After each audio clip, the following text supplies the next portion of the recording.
Mrs. Berge. Here we learn about all kinds of art, no matter what your skill level. So get your art supplies and get ready, because today we're going to learn about. So let's have fun. Here we go. Alright, our supplies, what we're needing today are paper, pencil, and something to color it with. So I have a printed out one on my screen here, and what I am showing you is that it's divided into 4 parts. Notice that I have each square. What we're going to do is we're going to look at each square and we're going to compare it. Sometimes I use paper to cover up the other squares to help me really focus on one square at a time. And you can see here I'm also going to figure out where the halfway point is inside of my square. That will help me to position my lines. So all we're focusing on is where do those lines lie inside of that square. So I'm just going to use my pencil and I'm just going to put a couple little marks just to help me out. And you can see where those are lying here. And you can do this with anything at home. If you have something from a magazine, a photograph, whatever, if you can divide it into equal squares, then you can do this. So I'm looking at the first shape is this curve of the cherry on the ice cream. So I'm going to look inside my first square. I'm actually going to go ahead and put in my halfway points just to get me going. Once you get the first square started, it makes the others a little bit easier to go. Okay, so we are going to start with that first curve on the cherry. And I'm going to look that it's lying just slightly above the halfway mark. And then I'm going to look at where does that top line end? How far away is it from that top line? And kind of guesstimate there. And I'm going to start to draw that curve in. I sometimes make these marks just to help me out. So you can see right there that that gives me that. Now I'm looking in the other square and it's a circle, so why not finish that out? So you can tell exactly where that goes. The next thing is I'm going to see that this line starts at in the middle of the cherry. I'm going to try to figure out where the center of my square is. That will help me determine where that curve lies inside that square. So I had to fix that real quick. I am going to see that it falls almost directly to the center when it curves out. When it curves away and toward the bottom, it's going to curve away from the middle just slightly and then curve back in. And then it's going to curve back out again and hit to the middle once more. So let's start working on that curve. Going to draw out, go away a little bit, and you're going to curve back in and down. Okay, so you can see that. Again, you can see I'm hiding that bottom part with my hand just a little bit to help me not get too confused. Now I'm going to go ahead and continue this curve since I'm already there. And I'm looking at where it falls in that bottom box on that line. And once I get there, I may as well continue that bottom edge, but I'm going to jump over to the right box, top right box, and again, figure out those middle points to help you know exactly where that line falls. And I'm going to get that middle point in there and that middle on the bottom. Okay. So now what I'm going to do is I'm going to go ahead and continue that curve. It's in the middle again on the other side of that cherry. I'm going to curve it out around. And as it comes out, it goes beyond that center point, and then it comes back in as it gets close to the bottom line, and then it curves down. Then I'm going to continue that bottom line. So I know where it starts in the middle, so I'm going to just continue that and then curve it around. Now you can see that I've been able to reproduce that pretty good. Alright, I'm going to put that cherry line in and notice how far it stops, the top of the cherry. It stops about there.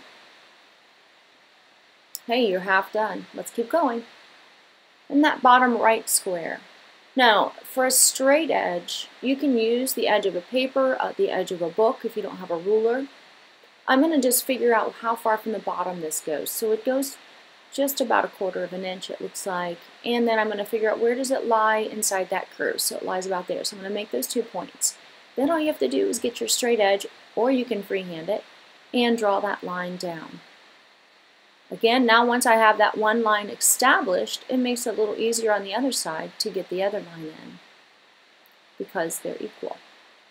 So now I'm going to figure out where do the lines inside the cone fall. And I'm just going to put a little starting point, and I'm going to start to draw that in. Now that line is parallel to the other line on the left. Parallel means that they go the same and never meet. And I'm going to draw the next line in once I figure out that first line. So it's all a matter of once you do a first line, it's a little bit easier to find your next line. Okay, we're going to go into the left box, put a mark there just beside the center division line, and one more. You have all of your diagonals going one direction. Now it's pretty easy to do the next direction. We already have the beginning points. We just need to keep our lines parallel and continue to draw them out. And before you know it, you have your ice cream cone. Now this is a way that you, the grid is actually a really good tool to use to enlarge things. A lot of people who work on murals do their murals this way. And I'm going to show you real fast a way you can do this just on regular old printing paper. So I have a sheet here that I've already divided into 4 squares. You can just fold it in half one way, open it up, and fold it in half the other way to get those 4 squares. And to start out again, I'm going to put in the halfway mark in each square. And again, I start on that left square. Makes it a little bit easier. And I'll just get one down here in the bottom.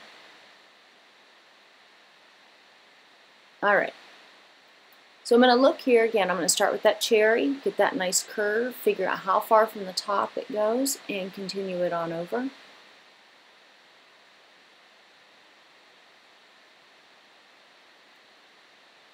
And then I'm going to figure out the middle of my box, put a little dot. That just, again, helps me divide up where my lines lie inside of that box. Curve it out and around. Down and to the stopping point. I'm going to do the other side. Out, down, and stop. And I'm going to get that stem to the cherry.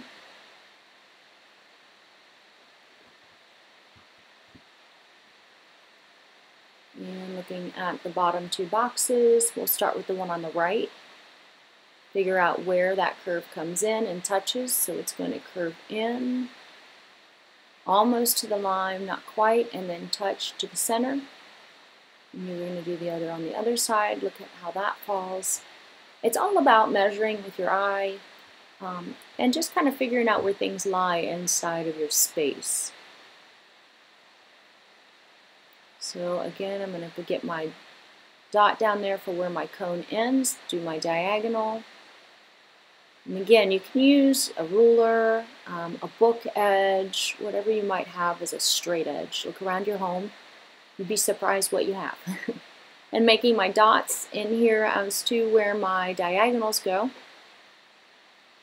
And again, I'm going to start only one direction with my diagonals, and that way I keep them parallel to the outside edge.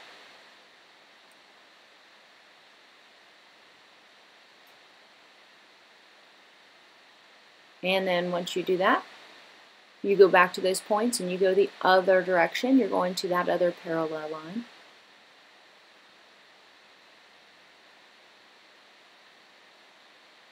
And you can see now we have a completed larger cone. And that's how you can reproduce any artwork, photograph, whatever you have, and make it a larger print or a larger piece, or just reproduce it. So there's a challenge for you. Now you can find something in your home, in a magazine, and see what else you can do. Alright, now it's time to get out your coloring tools. I'm coloring it for pop art. Pop art uses nice, bright primary and secondary colors. And they don't have to look like what you would normally see. I'm just using some markers here. Take your time as you color and see what you can come up with. Thanks for watching, and don't forget to subscribe and keep creating.